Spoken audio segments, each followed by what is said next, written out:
जीवन जगत असताना आपल्याला फार मोठे अनुभव येत असतात, काही खरे काही खोटे।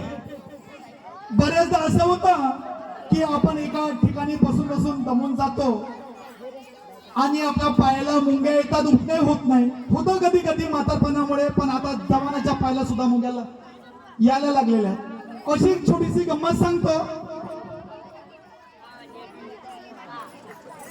एकदा एक ग्राहक एका दुकानामध्ये गेला,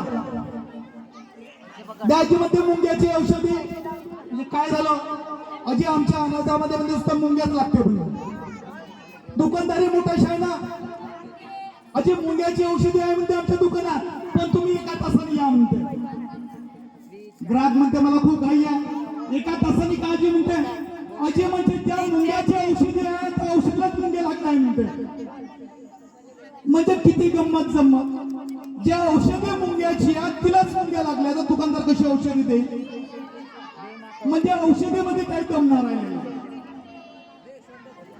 असं एकदा बंड्या आणि पिंट्या रस्त्याने जात होते, त्यांना 3 मुंग्या दिसल्या।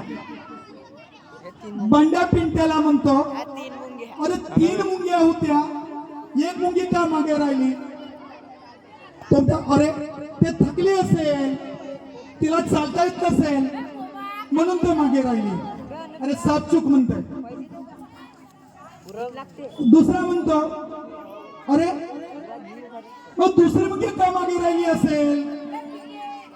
अरे अरे तिला कोणतं काम असेल, कोणाची तरी वाट पाहत असेल। अरे सापचूक म्हणते, नाही चुकली। तिसराच म्हणतो, अरे तिसरी मुंगी पण मागे राहिली, काय झालं असेल? अरे तो म्हणतो, अरे तिसरी मुंगी मागे राहण्याचं कारण मुंगीच्या पायाला मुंग्या आल्या होत्या म्हणते। म्हणजे बघा काय परिस्थिती आहे, बदलत चाललेली आहे। अशी या बदलत्या परिस्थितीच्या स्वरामध्ये आमचे एक स्वरांगिनी नागपूर आहे, वर्ग 6वीची विद्यार्थिनी घेऊन येत आहे एक छोटासा डान्स गाडी बिंदी।